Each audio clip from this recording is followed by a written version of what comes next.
महाभारत में अर्जुन की और अश्वत्थामा की लड़ाई हो रही। दोनों के पास ब्रह्मास्त्र और दोनों ने ही उसको चलाने की घोषणा कर दी। कृष्ण ने रोका बिकॉज। नमस्कार दोस्तों, स्वागत है आपका डीप नॉलेज में। सिंपल सा क्वेश्चन है लेकिन थोड़ा पेचीदा तरीके से घुसना चाहिए हमको, क्योंकि जब लाइफ में कोई चीज़ बहुत सिंपल लगे इसका मतलब हम अभी भी कंफ्यूज्ड हैं, क्योंकि लाइफ अपने आप में इतनी सिंपल नहीं है। सवाल यही है कि अच्छे लोगों के साथ बुरा क्यों होता है। किसी के साथ हुआ होगा, उन्होंने पूछा अभी रिसेंटली, बहुत दुखी और परेशान थे, कोई बहुत बड़ी दुर्घटना हुई होगी या किसी ने धोखा दे दिया होगा या कोई भी एक कंडीशन आप भी अपनी लाइफ में देख लीजिए। बहुत बार ऐसा होता है हम लोगों के साथ कि हमको लगता है कि हमको ये दुख या ये मिजरी डिज़र्व नहीं करते, जब ये परेशानी हमको नहीं आनी चाहिए थी, क्यों आई। जब रमन महर्षि जैसे लोगों के कैंसर हो गया, कृष्णमूर्ति जैसे लोगों को ऐसी बीमारी हो गई, तो आम आदमी क्या बेचारा सोचेगा, भगवान के ऊपर भरोसा करे कि छोड़ दे। इसके लिए थोड़ी सी थियरी समझनी होगी। थियरी मतलब कुछ एजम्पशंस। आज हम लोग जो स्पेस में जाते हैं ना, अंतरिक्ष में रॉकेट्स जाते हैं, वो सब इन्हीं एजम्पशंस की मदद से जा पाते हैं। मैं भी रिसेंटली श्रीश को कैलकुलस समझा रहा था, तो मैं बता रहा था कि किस तरह से सिंपल गणित, अरिथमेटिक 1 2 3 4 जैसी जो चीज़ें हैं वो हेल्प कर रही थी आदमी को इस दुनिया में सभी काम करने के लिए। लेकिन जो पहली बार कैलकुलस की डिस्कवरी हुई थी वो इसलिए हुई थी क्योंकि इंसान को अंतरिक्ष में जाना था, इन्फिनिटी को समझना था। तो हम और आप जो यहाँ पर बैठे हैं एक सिंपल चीज़ नहीं पूछ रहे हैं कि अच्छे लोगों के साथ बुरा क्यों होता है।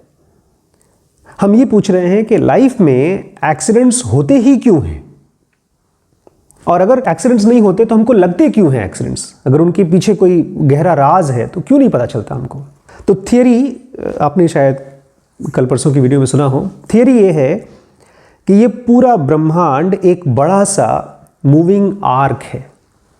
उस थियरी है, एक्सेप्ट कर लीजिए, हाइपोथेसिस। ये एक डाउनवर्ड आर्क है और एक अपवर्ड आर्क है, और इस डाउनवर्ड आर्क में ये पूरा का पूरा ब्रह्मांड नीचे की तरफ जाता है।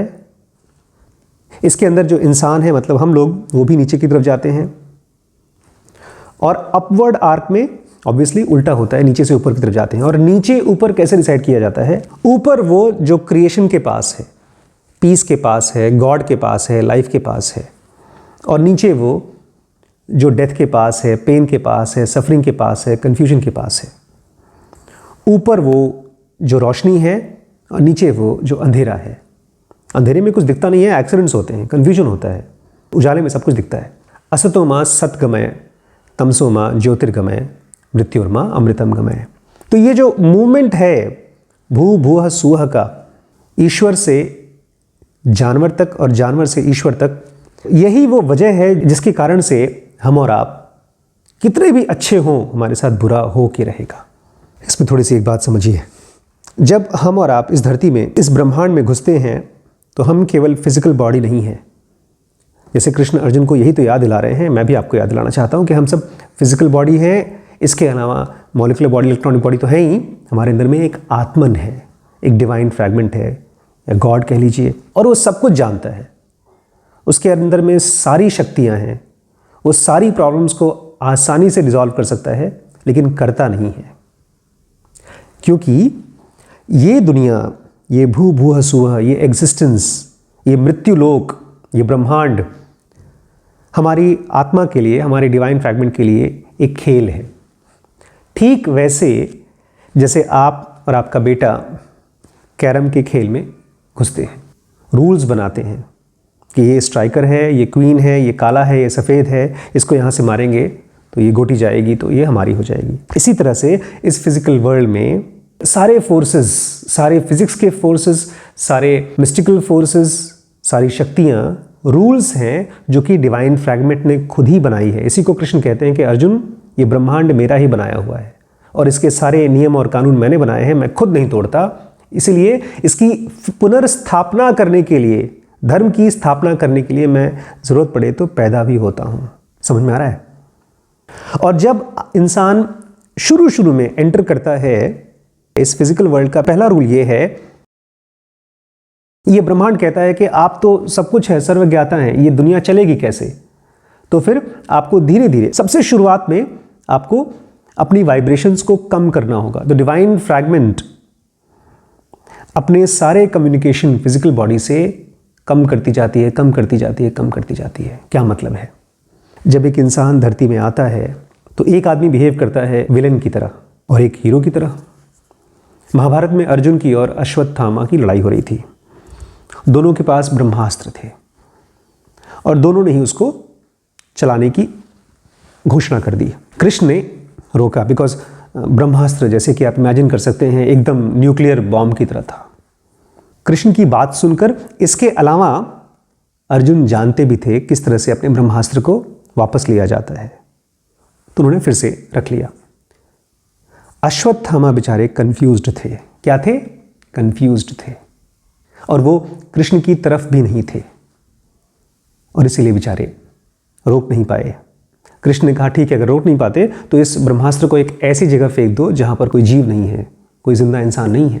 लेकिन क्या करें, अंदर में कंफ्यूजन है, अंदर में फ्रस्ट्रेशन है। पांडवों को हरा नहीं पाए तो उत्तरा की तरफ, अभिमन्यु की वाइफ उत्तरा, उनकी तरफ इस ब्रह्मास्त्र को फेंक दिया। और परीक्षित जो उत्तरा के बेटे पैदा हुए थे, बेचारे मृत पैदा हुए लेकिन वो मरे हुए थे। तो एक तरफ अर्जुन हैं जो जानते हैं, जो समझदार हैं, जो ईश्वर की बात मानते हैं, और दूसरी तरफ अश्वत्थामा है जिसके पास ताकत तो है लेकिन इसको ईश्वर की कोई बात सुननी नहीं है। लेकिन ये ऐसा नहीं है कि उस अश्वत्थामा को ईश्वर की बात सुननी नहीं है, वो अपनी लाइफ की उस स्टेज में है जहां पर वो अपने अंदर के डिवाइन फ्रैगमेंट से बहुत दूर है। हम किसी भी स्पिरिचुअल बुक को या किसी भी स्पिरिचुअल टीचर को तभी सुन पाते हैं या उतना ही समझ पाते हैं जितना हम अपने डिवाइन फ्रैगमेंट के नज़दीक होते हैं, और जो दूर होते हैं वो बेचारे हमारे लिए विलेन होते हैं। सवाल याद है ना, अच्छे लोगों के साथ बुरा क्यों होता है? इसमें अश्वत्थामा लगेंगे बुरे, लेकिन उनकी बुराई क्या है? अपनी डिवाइन फ्रैगमेंट के साथ लैक ऑफ कम्युनिकेशन।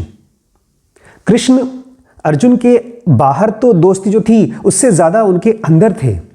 अगर आप अपने घर में किसी की बात मानते हैं तो वो उस आदमी की बात नहीं मानते, आप उसके वैल्यूज़ को, उसके प्रिंसिपल को समझते हैं अपने अंदर में, अपने ज़मीर के अंदर में। इसमें एक थर्ड एंटिटी मैं चाहता हूं आप समझें। एक तरफ अर्जुन हो गए, एक तरफ अश्वत्थामा हो गए। कृष्ण कैसी एंटिटी हैं? ये वो एंटिटी हैं जिसने इस पूरे डाउनवर्ड आर्क और अपवर्ड आर्क को पूरा कर लिया है। अब उनको ये दुनिया में आने की जरूरत नहीं हो, मोक्ष या मुक्त प्राप्त इंसान नहीं कहेंगे, ईश्वर कहेंगे, भगवान मानेंगे। वो कौन थे? वो ऐसा इंसान है जिसके ऊपर कोई रूल या लॉ अप्लाई नहीं करता, वो सभी लॉज के ऊपर है। इसीलिए मोक्ष सबसे इंपॉर्टेंट गोल या पर्पस माना जाता है इस दुनिया का।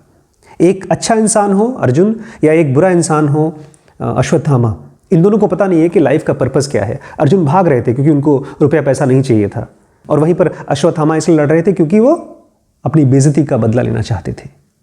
लेकिन कृष्ण कौन है? कृष्ण वो हैं जो रूल बना हुआ है उसके ऊपर जा चुका है। परीक्षित पैदा हुए और वो मरे हुए थे। जितनी भी औरतें थी रो रही थी, परेशान थी, कृष्ण से प्रार्थना किया, उनसे कहा प्लीज़ हमारे बच्चे को बचा लीजिए। तो वहाँ पर जितने भी समझदार ज्ञानीजन थे वो सब अब सोचने लगे कि अरे ये तो ब्रह्मास्त्र से मारा गया है, तो कृष्ण कैसे बचाएंगे? कृष्ण कहते हैं क्यों कहते हैं कि कोई दिक्कत नहीं है, इस बच्चे को एक ऐसा इंसान छू दे जो नित्य ब्रह्मचारी है। अब ब्रह्मचारी का हमारा और आपका डेफिनेशन क्या है? एक आदमी जिसने कभी सेक्स ना किया हो, नित्य ब्रह्मचारी। लेकिन जैसे मैंने आपसे कहा ना, लाइफ उतनी सिंपल है नहीं, क्योंकि ब्रह्मचर्य, ब्रह्म का आचरण, उसका इस बॉडी से बहुत लेना देना है नहीं, जैसे आत्मन का इस बॉडी से बहुत लेना देना नहीं है। वहाँ पर सुखमुनि भी थे, ऋषि, उनकी भी हिम्मत नहीं हुई क्योंकि उनके मन में भी कभी न कभी ख्याल आ चुका था। जैसे नहीं जीसस क्राइस्ट कहते हैं इस वेश्या को पहला वो आदमी छुए या मारे जिसने खुद कभी गलत ना किया हो, लेकिन किसी की हिम्मत नहीं हुई। तो कौन आया? कृष्ण खुद, जो 16,000 पटरानियाँ थीं उनकी, उन्होंने आकर के परीक्षित को टच कर दिया और परीक्षित जिंदा हो गए। तो कृष्ण कौन है? कितने अजीब टाइप की पर्सनालिटी थी कृष्ण की, छल से भी छली, अच्छे से भी अच्छे। नहीं, जो आदमी अच्छाई और बुराई के परे चला जाए, दुख और सुख के परे चला जाए, दोस्त और दुश्मन के परे चला जाए, और जो इस शरीर के परे चला जाए, इसलिए तो कृष्ण नित्य ब्रह्मचारी थे, सबके साथ रासलीला करते हुए भी। वो पर्सन नहीं, वो इंसान नहीं, वो इस इंसान के अंदर में एक डिवाइन फ्रैगमेंट है जिसके साथ उनका पूरा का पूरा आइडेंटिटी हो चुका था। क्यों? क्योंकि फिजिकल बॉडी और डिवाइन फ्रैगमेंट का कम्युनिकेशन लाइन खुल गया। अब एक अच्छा इंसान कितना भी अच्छा हो, लेकिन अगर उसका कम्युनिकेशन अपने डिवाइन फ्रैगमेंट के साथ नहीं हुआ है तो किसी काम का नहीं है। एंड वाइस वर्सा, एक इंसान उसके साथ कितना भी अच्छा होता रहे, वो सफ़र करता ही करता रहेगा। क्यों? बिकॉज लाइफ की जो खुशियाँ हैं, जो एटर्नल खुशियाँ हैं, जो कभी ख़त्म नहीं होने वाली खुशियाँ हैं, वो फिजिकल बॉडी से नहीं आती हैं, इस दुनिया में किसी भी चीज़ को पाने से नहीं आती हैं, वो आती हैं अपने डिवाइन फ्रैगमेंट के साथ कम्युनिकेशन की वजह से। आज का लास्ट पॉइंट मैं चाहता हूँ ज़रूर समझ लें आप, वाइब्रेशंस लोअरिंग। ये ब्रह्मांड, आपके आसपास की जो दुनिया है, ऐसे है जैसे किसी ने एक घंटा बजा दिया हो, खूब जोर का बेल बजा दिया हो, टंग।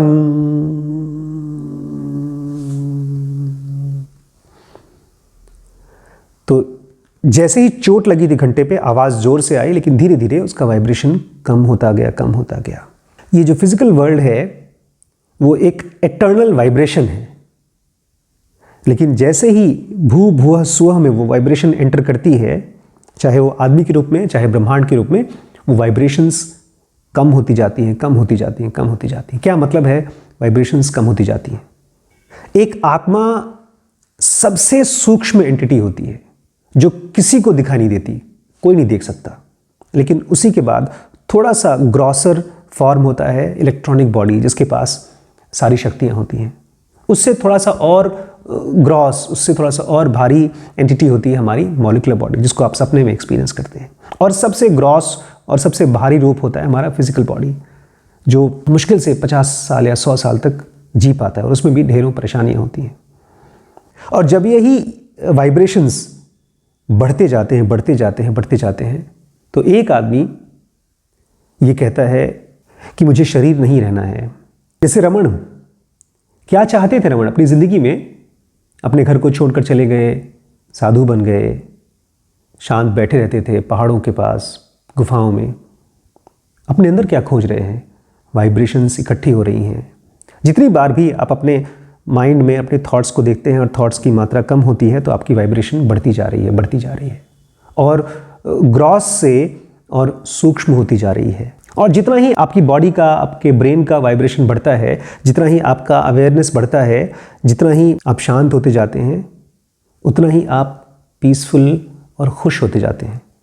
तो क्वेश्चन ये है ही नहीं कि एक अच्छे आदमी के साथ बुरा क्यों होता है। एक क्वेश्चन ये है कि इस दुनिया में या तो आप वो इंसान हैं जो किसी भी परिस्थिति में खुश और शांत रह सकते हैं जैसे कृष्ण, या वो इंसान है जिसको दुनिया अपने हिसाब से नचाती है, चाहे वो अर्जुन हो चाहे अश्वत्थामा। या तो आप वो इंसान हैं जो अपनी डिवाइन फ्रैगमेंट के साथ कम्युनिकेशन, कनेक्शन डेवलप करना चाहते हैं, कोशिश कर रहे हैं, और यही आपकी लाइफ का पर्पस है। या आप वो इंसान हैं जो अभी तक सोच रहा है क्या दुनिया सचमुच में किसी भगवान की वजह से है या बस ऐसे ही है। अभी भी आप कंफ्यूज हैं। जब मेरी लाइफ में स्पिरिचुअलिटी शुरू हुई थी, उसके पहले ऐसा लगता था जैसे आंख बंद करके चल रहा हूँ मैं। हर दिन ठोकर खाता था दुख और परेशानी से। मेरे मन में यही बात चलती थी कि क्या वजह है। मैं अपने घर का सबसे गुड बॉय था। जब मैं पहली बार घर छोड़ के भागा था आध्यात्म के लिए या किसी भी वजह के लिए, तो घर वाले बड़े खुश हुए थे। वो सब भाई बहन जिनको मेरा एग्जाम्पल दिया जाता था कि बनना है तो आशीष की तरह बनो, मेरे साथ अच्छा नहीं होता था। जब ये जर्नी काफ़ी आगे निकल गई, आध्यात्मिक जर्नी जिसमें मैं चल रहा हूँ, अभी भी चल रहा हूँ, जनुगा की जर्नी, तब मैं देख रहा हूँ ये कंफ्यूजन और क्लैरिटी का खेल है। और जितना ही आप क्लियर होते जाते हैं सुविधाएं तो बढ़ती जाती हैं, आपके साथ अच्छाई तो होगी। कृष्णमूर्ति ऐसे कहते हैं ना, आप अच्छा करेंगे तो आपके साथ अच्छा होगा। लेकिन सबसे अच्छा क्या है पता है?